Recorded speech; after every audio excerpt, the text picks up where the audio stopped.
L'actualité quotidienne nous alerte trop régulièrement d'ailleurs sur des cas de harcèlement aussi bien concernant les plus jeunes que leurs aînés et notamment les jeunes femmes pour prévenir des prémices de comportements déviants. La municipalité rouennaise, en collaboration avec la police nationale, a entrepris il y a quelque temps de ça une campagne de sensibilisation auprès des jeunes et notamment des jeunes filles et ce depuis les établissements d'enseignement supérieur. Et pour en parler avec nous aujourd'hui au cœur de ce mag, eh bien Kader Chekemani. Bonjour Kader. Bonjour. Adjoint à la tranquillité publique, au stationnement, à la propreté à la mairie de Rouen, et donc pour nous parler de cette opération particulière qui permet à la police municipale de pouvoir intervenir. On va voir sous quelle forme et comment ça s'est passé, en partenariat avec la police nationale.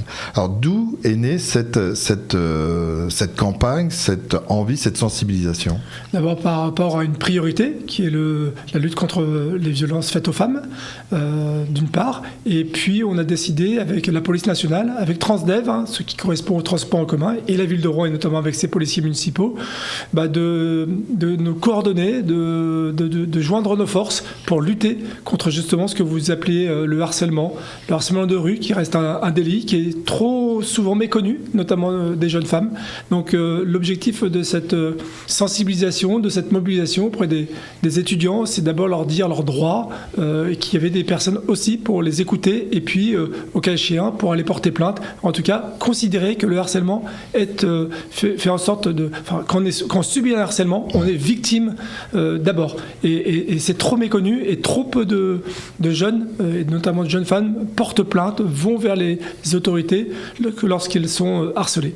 Alors il y a le harcèlement qui se fait parfois, on va dire, en dehors des établissements, parce que vous êtes intervenu dans les établissements d'enseignement supérieur, ils peuvent très bien arriver que ça se passe même dans les établissements eux-mêmes, parce qu'on ne mesure pas toujours à partir de quel moment on est victime de harcèlement, et donc c'est peut-être aussi pour cela qu'on ne dépose pas une main courante, qu'on ne va pas déposer une plainte ou quoi que ce soit. C'était toutes ces étapes-là qu'il était important de rappeler, notamment aux jeunes femmes? Absolument, et puis d'ailleurs, au travers des questionnaires qui sont faits auprès des étudiants, on constate, une fois il y a eu à peu près 1000 étudiants et étudiantes qui ont été interrogés, ils ont été, pour un très grand nombre d'entre eux, étaient victimes soit de violence, soit de violence sexuelle, soit de harcèlement. En tout cas, ils ont toujours été, ou alors témoins de faits, et pour un certain nombre, de manière très importante. Et pourtant, c'est pas ce qu'on retrouve, nous, dans les rapports, dans les chiffres, dans les témoignages.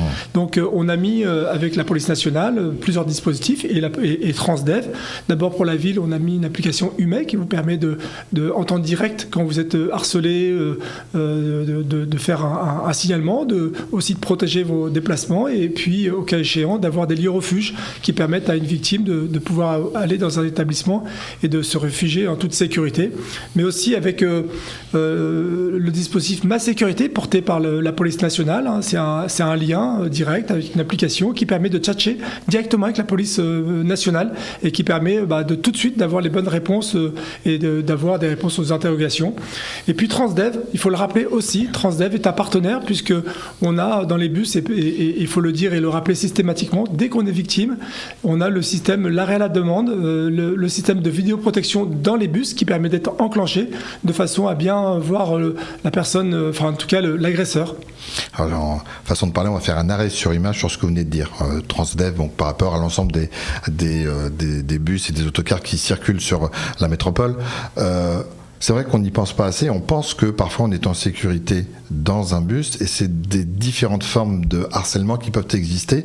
Et est-ce que c'est de plus en plus fréquent ou est-ce que c'est tout simplement parce qu'on a mis le doigt dessus qu'on voit qu'il y a de plus en plus les langues qui se délient?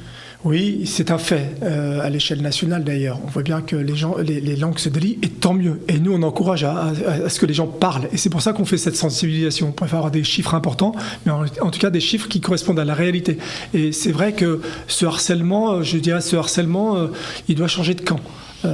C'est-à-dire qu'on doit harceler, nous, les personnes, les agresseurs. Et il faut arrêter que les personnes qui subissent ces harcèlements se taisent, se muent dans leur silence, voire parfois même en tout cas, elles restent chez elles, elles ne bougent pas, elles mais il faut aussi un esprit de solidarité. Parfois. On voit parfois dans les bus, effectivement, des personnes qui n'ont pas un comportement tout à fait adéquat, mais on sent pas une véritable osmose par rapport à personnes qui sont harcelées, par rapport à l'ensemble des personnes dans le bus. C'est-à-dire qu'on a l'impression qu'il y a une défiance, il y a une peur, et il y a toute une phase de sensibilisation à faire pour qu'on se sente plus fort avant de pouvoir intervenir et dénoncer. Oui, et c'est pour ça qu'il faut en parler. Parce que en parler d'abord aux victimes, mais aussi aux gens qui sont témoins des faits. Et puis d'avoir quelqu'un qui en est témoin d'un fait qui est d'un agresseur qui commet un délit, c'est peut-être au témoin d'aller alerter le chauffeur, de mettre. Et ça c'est important. Et plus on en parle dans la société, et plus les gens d'abord sont sensibilisés à la question, et plus on agit. Et l'objectif c'est d'être efficace. Et pour être efficace, il faut que le maximum de personnes, en tout cas que chaque concitoyen, puisse prendre conscience d'abord qu'il y a des harceleurs, des agresseurs, et notamment sur les jeunes femmes. Alors vous êtes allé à la rencontre des étudiantes et des étudiants dans différents pôles de la ville, de différents campus universitaires, publics et privés. Vous avez eu du succès, il y a eu du monde qui est venu, parce qu'on pourrait penser qu'ils n'osent pas trop y aller quand même, et vous avez eu du succès. Et oui, 350 étudiants ont été sensibilisés sur ces 3 jours, sur les 3 campus, et sur la ville de Rouen. Donc c'est vraiment un succès retentissant, parce que même moi, je ne m'attendais pas à ce qu'on touche autant de monde. Ça prouve que le sujet sensibilise les jeunes, d'ailleurs les jeunes femmes comme les jeunes garçons. Aussi, oui. Et c'est bien, et tant mieux. Il faut qu'on en parle le plus possible. Et puis, ça nous permet aussi, au travers de la police municipale, la police nationale, d'avoir ce lien de proximité, d'avoir une rencontre qui est un peu différente de ce qui se passe aujourd'hui au quotidien sur l'espace public. En tout cas, pour nous, nos missions de tranquillité publique, pour la police municipale, quand vous avez un uniforme, on peut aller s'adresser, on peut communiquer, on peut parler. Et ce lien de confiance, dans une défiance globale vis-à-vis des autorités, on essaie de recréer ce lien qui nous permet de parler, d'échanger au travers des expériences et diverses et variées. Mais pour nous, il était important d'aller vers. Et d'aller vers, c'est aussi se donner la garantie que demain, des jeunes femmes viendront vers nous pour nous dire ce qu'elles subissent. Alors, Kader, vous avez parlé d'échanger. Pendant les temps où vous avez rencontré ces jeunes dans les 3 établissements supérieurs, ils ont pris la parole, ils ont échangé. Il y a des choses que vous avez remarquées où vous étiez à la fois soit consterné, soit stupéfait qu'ils n'y aient pas pensé. Mais c'était très impressionnant. Ils parlaient de leur témoignage, de ce qu'ils vivaient. Ils parlent de ce qu'il y a autour d'eux. Et ça, c'était extrêmement important pour nous aussi d'écouter. Et puis, la première des thérapies, c'est d'abord libérer la parole. Et quelqu'un qui parle, c'est quelqu'un qui se sent considéré et qui demain fera la démarche d'aller plus loin s'il est victime de harcèlement ou d'agression, ou en tout cas s'il est même témoin des faits. Et pour ça, on a besoin que les gens se libèrent. On a besoin de libérer la parole. Et ça, c'est extrêmement important. La parole est restée trop... les gens se sont trop tus, et pourtant ce sont des victimes. Et ça, on le rappelle. C'est le harceleur qui est l'agresseur. Et le harcèlement, il doit changer de camp, comme je le disais tout à l'heure. On doit harceler les agresseurs de façon à leur dire oui, si vous agressez, on est là et il y a une justice qui interviendra. La police municipale est donc a toute sa place pour intervenir. C'est-à-dire qu'il a fallu aussi former, sensibiliser le personnel municipal sur ces questions-là. Ça ne veut pas dire qu'il ne l'appréhendait pas, mais c'est vrai que c'est particulier. On est dans un autre domaine. On est à la fois dans la prévention, mais aussi dans l'écoute et dans la sensibilisation. Bien sûr, parce que les premiers mots sont importants quand vous avez affaire à une victime. Et toute notre police municipale, nous, a été formée depuis 2 ans maintenant, 2-3 ans d'ailleurs. Et puis on a été au-delà. Tous nos services d'accueil aujourd'hui à la mairie de Rouen sont formés, sensibilisés à ces questions-là. D'abord parce que il faut avoir les mots justes, il faut orienter les personnes vers les bonnes associations, les autorités, aller leur dire tout simplement qu'il fallait aller porter plainte, et il faut le dire de manière aisée, et les premiers mots sont très importants parce qu'ils conditionnent le reste de la procédure par la suite. Alors comment on fait ? Parce que là, on n'a pas pu bénéficier des rencontres. Je ne suis pas étudiant, je suis une jeune fille ou un jeune homme. Comment on fait ? Vous avez donc un petit QR code, vous avez le 17 et le 112 qui sont des numéros qui peuvent être importants pour témoigner. Quelles sont les pistes en quelques mots ?